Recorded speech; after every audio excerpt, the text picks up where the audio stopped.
Welcome to our conversation on visual art and wellness video podcast. My name is Hristina Kmach, representing the AFUO, the Australian Federation of Ukrainian Organizations. Joining me in this video podcast is a group of highly talented visual artists who will be sharing their story, their journey during this challenging year of 2020. These artists include Mia Savak, a young artist from Sydney with extraordinary talent, Stefan Moravsky, who is a professional artist originally from Melbourne, now residing in New York City. Also joining us will be Tatiana Koldunenko from Sydney and Marusa Yarotska, an architect here in Melbourne who also produces the most extraordinary Cubist-inspired art. So firstly, allow me to introduce Pani Olena Kulinich. Welcome, Mrs. Olena Kulinich. Pani Olena, if you could just share with us, please, your experiences this year in relation to arts. I'd like to thank you also because you took on the role of arts patron for our other AFUO program that we're currently running on Facebook, which is called the Art of Lockdown, inviting artists from all around Australia of all ages to share any form of their visual art, be that crocheting, knitting, painting, photography, and you have been inspirational to many people around Australia as part of this program and have drawn many people to it. So thank you for that. Hello, everybody. It's my really pleasure to join you in this conversation today. Thank you, Christina, so much for your kind words. Really, now this year, many events have not been held, and we didn't have an opportunity to meet many friends, but we could devote more time to the favorite hobby and maybe get new skill or try yourself in some new kind of creative activities. I'm always doing something in the handicraft area, so without that, I even cannot imagine my everyday life. I'm really grateful to you for organizing a special initiative, Art of Lockdown. It looks like it, sorry, it looks like it became not only an interesting but very useful event because it gave us a possibility not to feel lonely but united from all over the world. All people were and could send their creative works and show and present them. We also became classmates in one online workshop organized by our artists from Sydney, Natalia Hudenko, and tried our skill in doing in Samchukiev painting. I hope it was just only the beginning, and we will have more Petrikivka workshop and workshop on egg painting. And maybe, who knows, at the end of lockdown, we can have an art school founded by Ukrainian community. Personally, I do a lot of handicraft at home. Here in Australia, I have met a group of lace makers, and I was so interested with this, as they say, almost dying art. But with their help, I could gradually completed several lace designs already, and even twice participated in Royal Canberra Show. We do not know exactly when the next year show will take place, but anyway, already started in our group to prepare a new items for a next year show. And I even try not only prepare my lace, make my lace, but even do something to decorate our stand at the show and doing now these cute cupcakes in a felting technique, new for me. But anyway, I'm glad to learn something new every day, making some new step in improving my skills.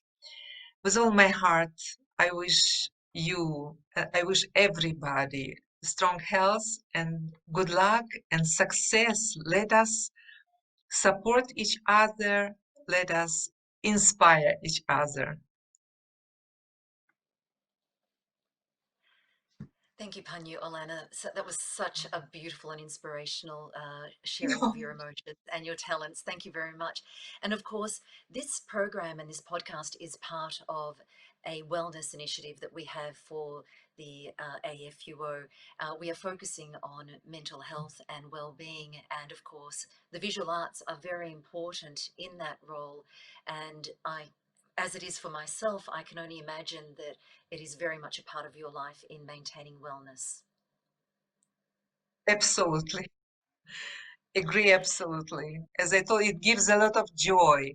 It gives, I don't know, new ideas. So you are really involved in a very beautiful, very exciting process of creating something. Thank you very much for joining us for this podcast, Panyu Olana. Uh, Secondly, we'd like to invite to come and share with us as part of this discussion is an incredible young artist, Solomia Savak. Solomia, welcome and thank you for joining us. Solomia, I am overwhelmed by the enormity of your talent. You're 18 years old. You're a young Ukrainian Australian living in Sydney, and although I know your family very well, it's a pleasure to be meeting you and to getting to know you, and particularly through your art.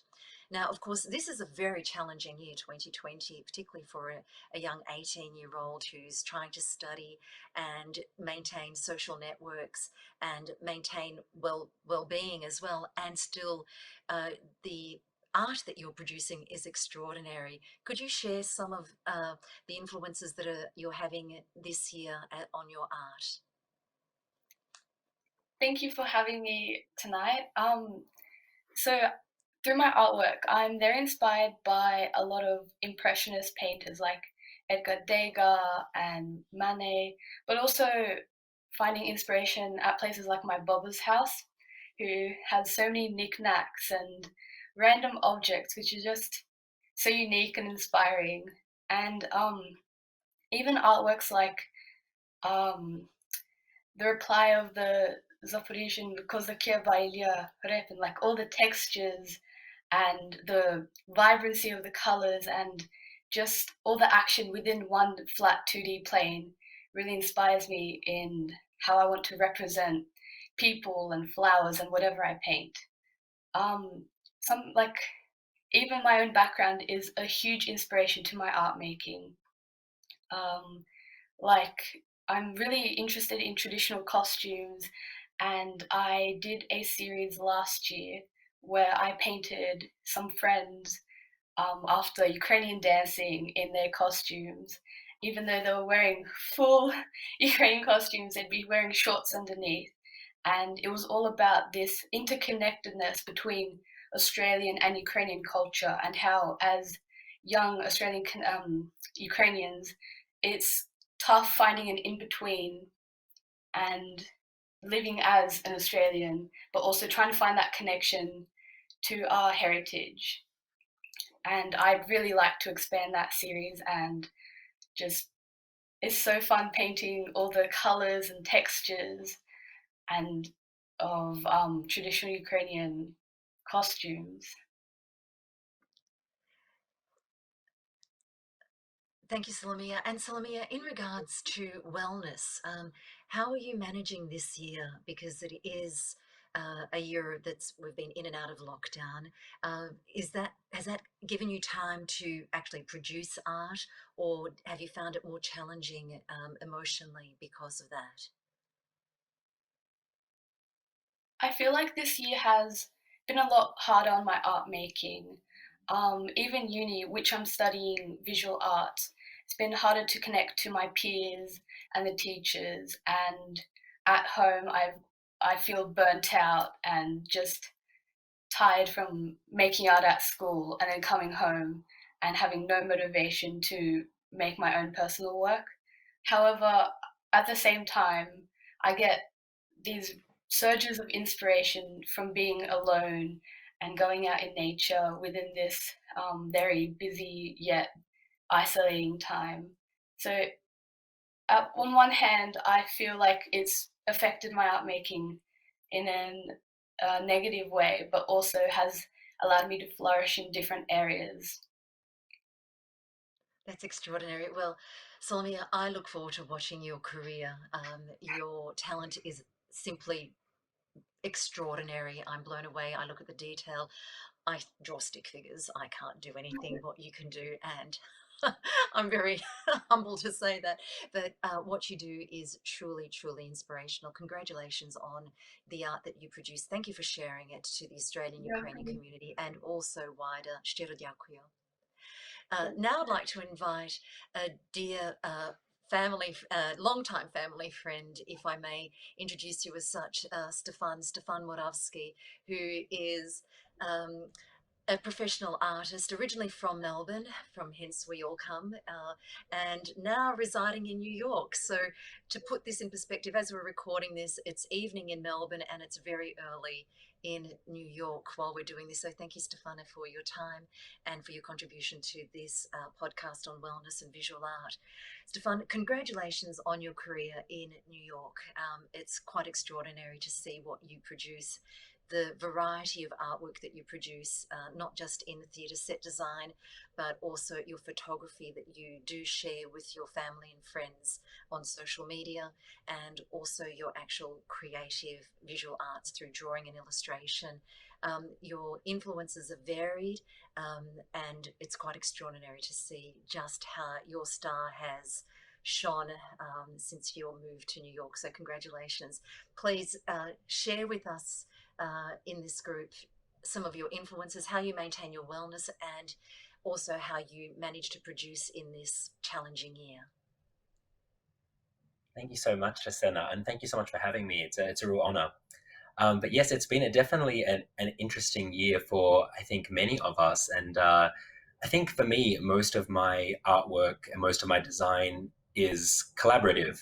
Part of why I transitioned into set design was because I really wanted to be a collaborative designer, collaborative artist, work with other people, and not just have a solo focus. Obviously, in a time of lockdown, that's very challenging because you're on your own. And in New York, everything's shut down, the theaters shut down, and they have been closed since March.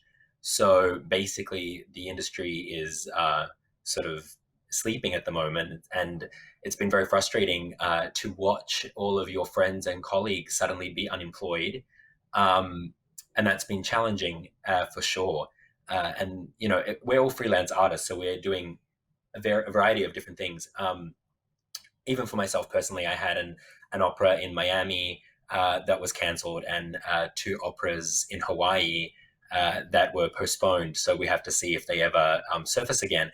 But when you are, you know, rearing up to a creative process where you get to design 2 operas and collaborate with new directors and work with a new team, it's very disenchanting for that to be taken away from you. And it's also your livelihood, so it's also paying the bills. So it's a kind of very convoluted and confusing time for many artists and designers who are doing it professionally.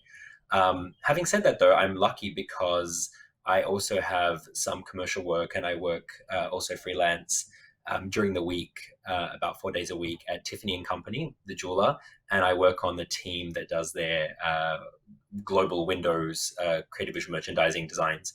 So we basically design windows for Tiffany all over the world, which I've been extremely lucky to have that job, and extremely grateful in this time because it's been what's been keeping me fed, and that's been really great.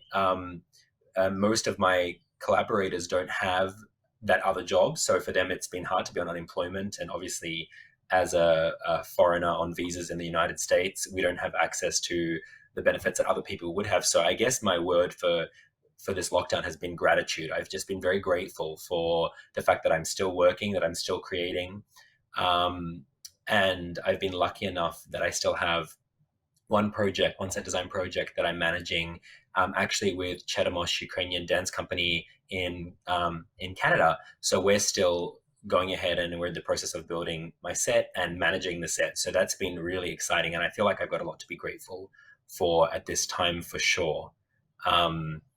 But yeah, I think the inspiration part, it's it's hard to stay inspired when you're locked inside, especially in New York at the beginning. It was very overwhelming to be inside for periods of 2 weeks, in one room, and only leaving to buy groceries. And when you leave, seeing all the temporary morgue trucks and having just thousands of people around you dying, it was overwhelming. And you don't feel inspired. And I think that was also okay. Most people understood that it was okay to just step back. But for me, I picked up photography. I would go on these long walks when I was allowed to leave the house, and I kind of did it without thinking. I just started taking photos of things that I liked and composing photos. And so much of what we do is composition. So I think my body was reacting. It wanted to be creative and just started to figure out another way to do it. And it was actually lovely because it was something that I wasn't being paid for, or wasn't, there was no pressure to produce the way that there would be with my other work.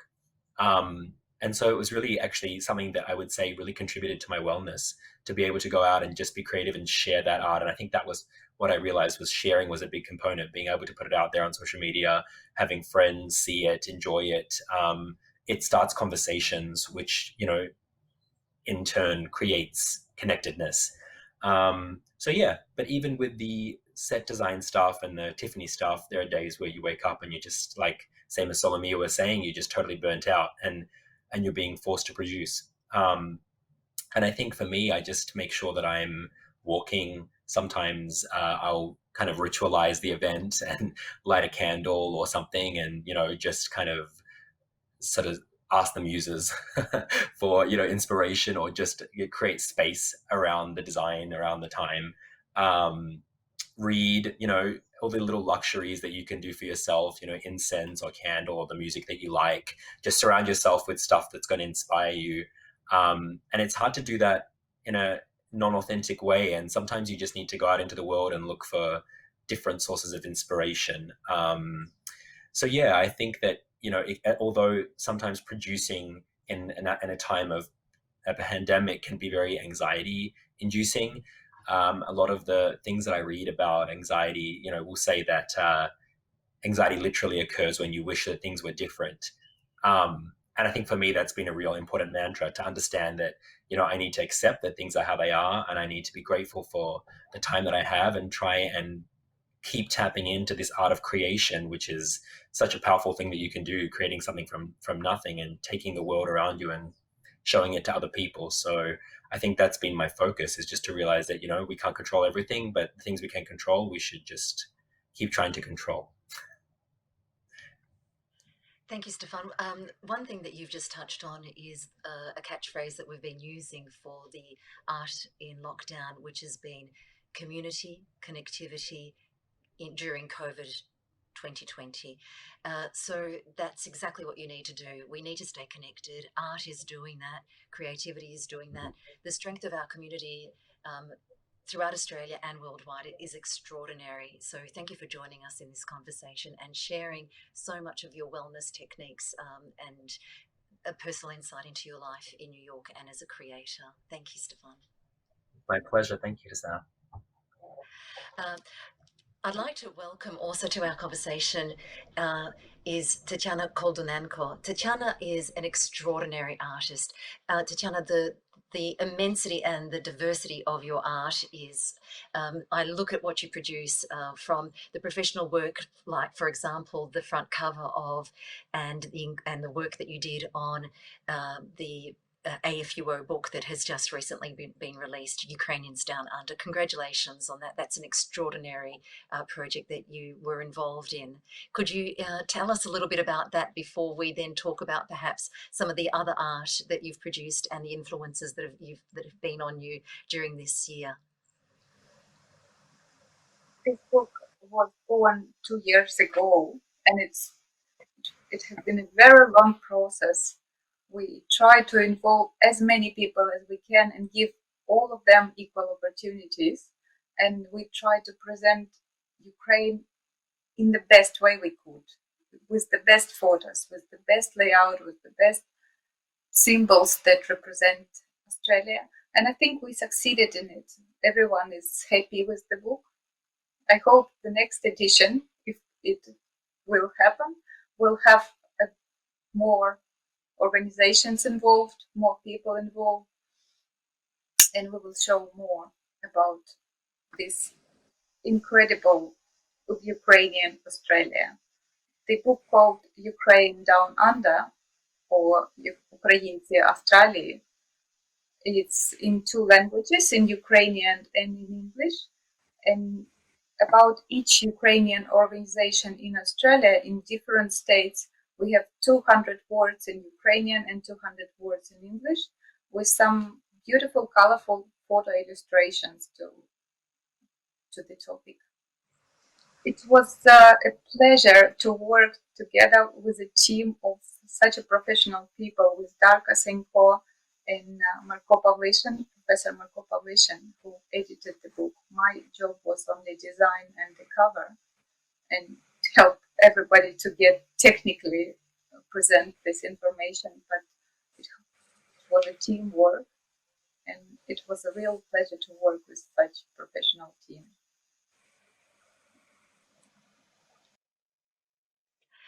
Thank you, Tatiana. The work, the visual art that you produce and the variety of art that you produce is quite extraordinary. For the art of lockdown, you have shared a whole variety of different art, from painting. There was a painting of a beautiful painting of a dog. Then there was also a painting of Captain Cook's ship, the Endeavour. You've also shared images of Ukrainian beads, necklaces that you've created as well. The influences that you have on you when you're creating, could you share those and also explain how it has been for you during this year, during 2020? Because as we have been repeating, the year has presented unique challenges to all of us, but let alone to those who usually create. Has it affected you in any way, and how have you managed to overcome those challenges? It did affect it, it affected everyone.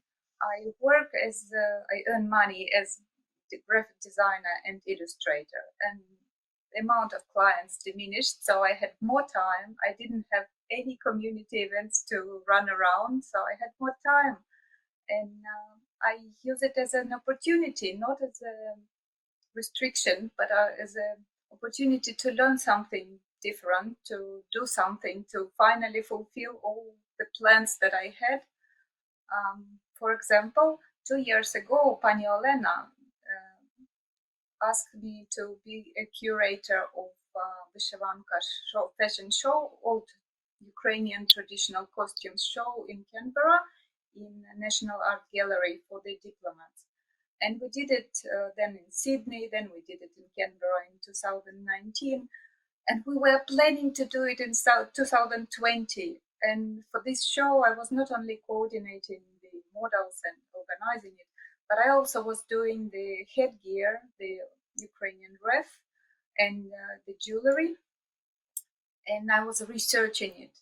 I was recreating it. I was trying to get it as close to originals as possible, because in each region of Ukraine we had not only different embroideries, not only different patterns, but also different headgears, different jewelry. It's all like a very interesting story. You can read this story in the old outfit, and I didn't have enough time to produce this complicated wreath, and COVID gave me this opportunity.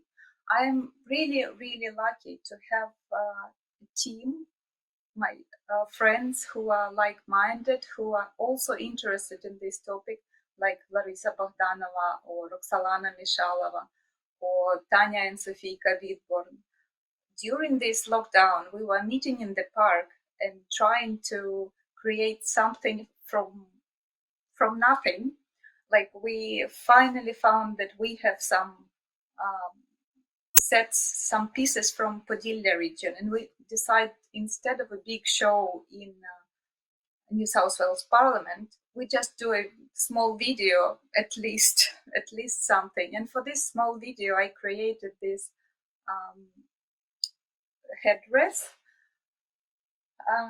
which originally it should be made out of wax, but in our Australian climate, wax flowers or wax drops wouldn't survive the heat. So I made it from polymer clay, and that was a new material for me. I also made a couple more headdress after this from this material. It's very interesting, it's challenging. I think I had sore fingers for a month after this, but that was interesting. And also the jewelry, that was just was trying to complete the obras. This Podilian woman and Podilian girl and Podilian girl that is the bride.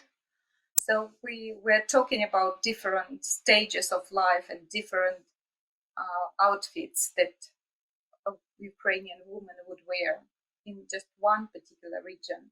That's why I made this jewelry. But I do a lot of jewelry.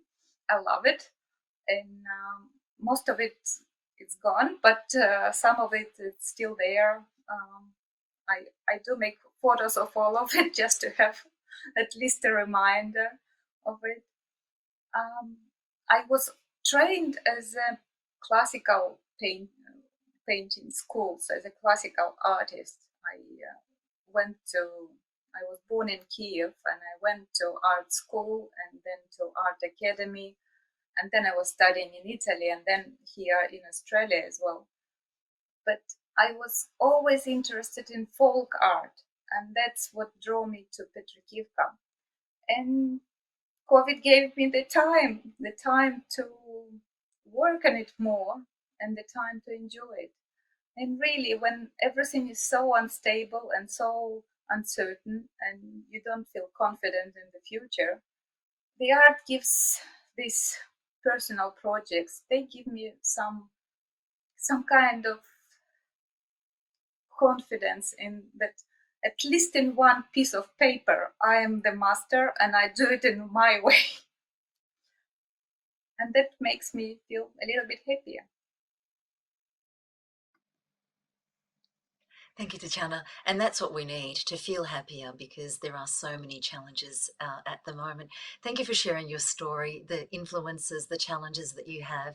And thank you very much for being also not just part of this conversation, but also being part of the AFUO Arts in Lockdown visual arts exhibition that we're still currently running on Facebook. It's been a pleasure to see your art. I'd also like to now introduce and welcome to the conversation Marusia Yarotska. Marusia is a professional architect, and we can see you sitting in your office surrounded by your works tonight. And you have yes, thanks. And Marusia, also, besides being an architect, is also an extraordinary artist who does tremendous illustrations in a Cubist influence style. For those that she has been sharing with us to the Art of Lockdown exhibition. Marusia, your influences are not just cultural, they're spiritual, they are who you are, they are from what you were made, and the story comes through strongly in all of your art. Could you share some of the influences that you have on your art, on your life, on your well-being, and how you managed that balance between an extremely challenging role as an architect and running your own business, and then still being able to produce this extraordinary art? Thank you very much indeed, Christina, for having me on this unique event.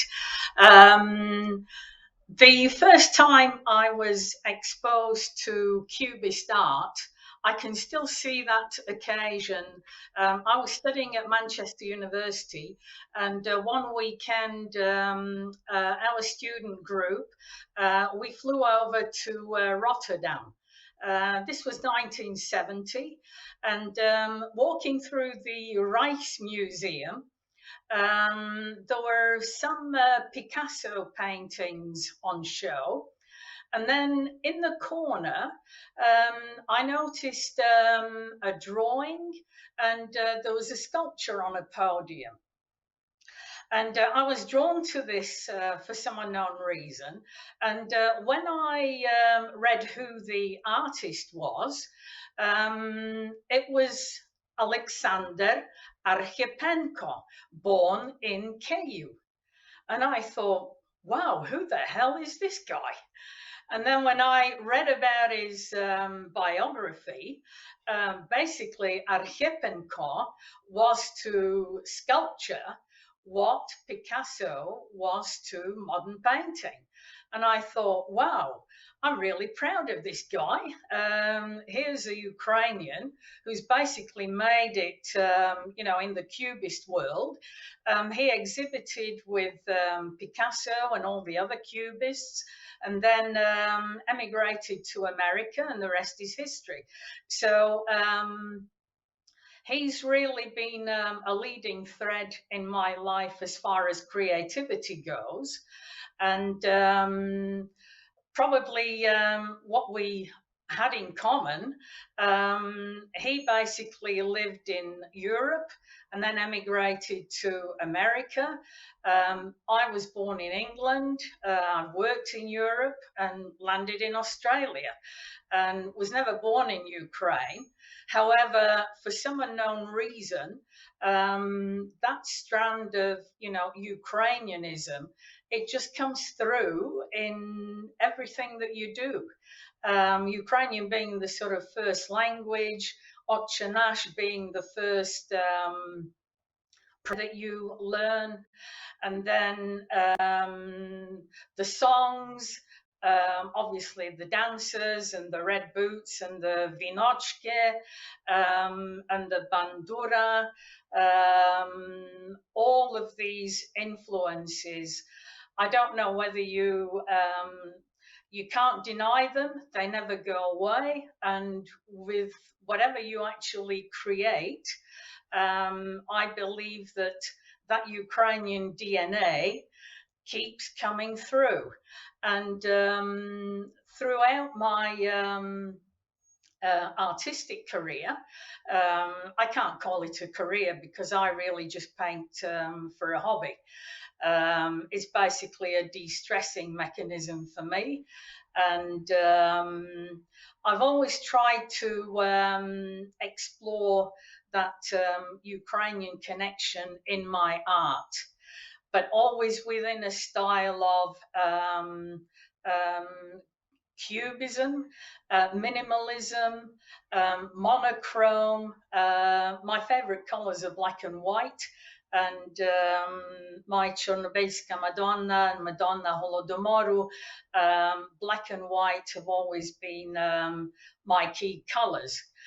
However, with COVID and lockdown, I thought, lady, it's time to change your color palettes.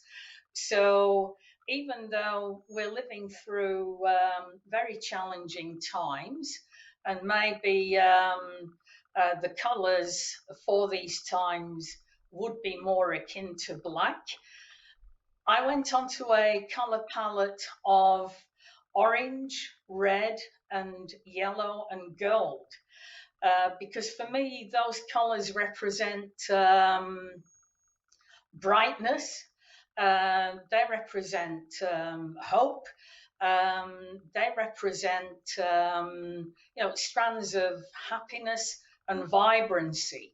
And I think within this pandemic, all of us are waiting for that light to come through at the end of the tunnel, when we can finally sort of breathe a sigh of relief and go, it's finished. I don't know when that will happen, but I have found that during this time of the pandemic and the virus issues, we've all slowed down, I think, and that's a positive thing. We're all thinking a lot more, and I found that in the pieces of art that I've done this year, since the pandemic started, there's a lot more of that Ukrainian cerebral thought that's coming through. I finished a piece of work just before Easter, finishing touches after Easter, and I called it Ochanash because within that piece of work, I tried to look through what it is that we're going through during this pandemic stage. And for me, it was a case of thinking, anguish, worrying about my mother who's 90 and in England, worrying about my brother, my two sons that are in England. So you're constantly worrying. So there was that aspect that came through in that piece of work. And I chose the image of an iconic visage of Jesus Christos.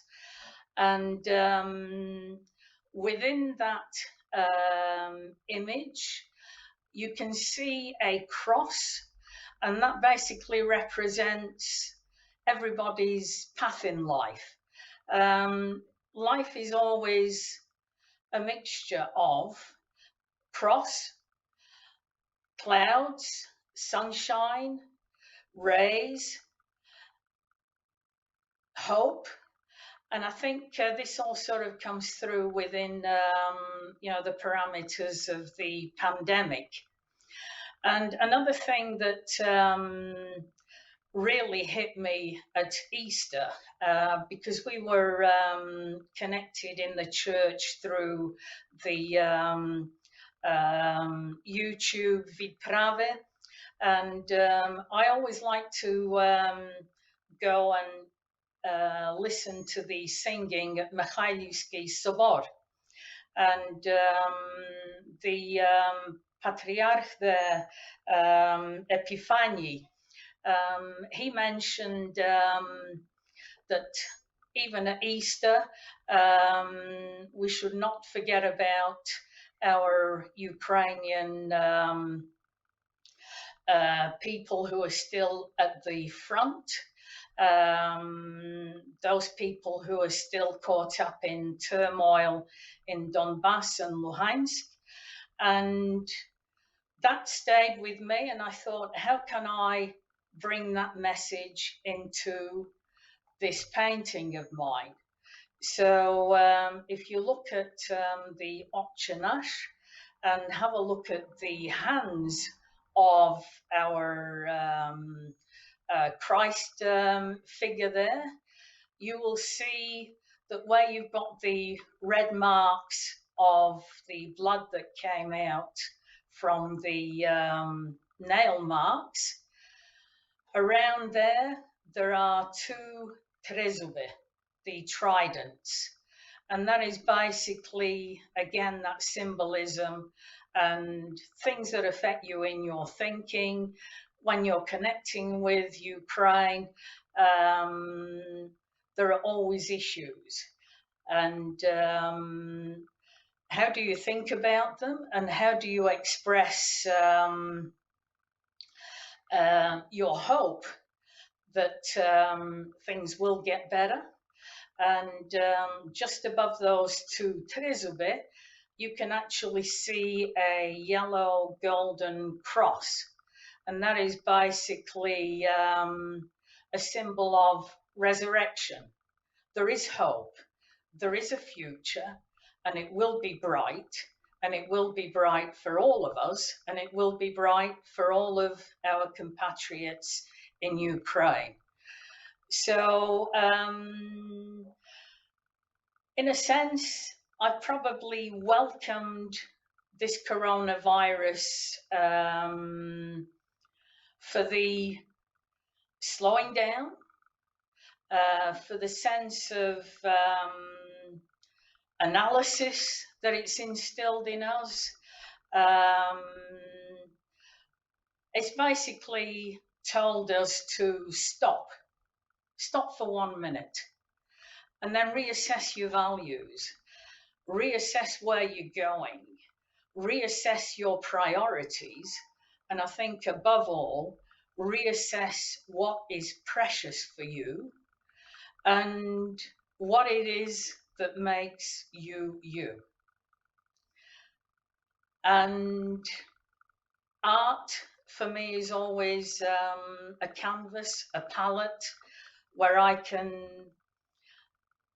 literally analyze, express, and pop down in colour what is closest to my heart.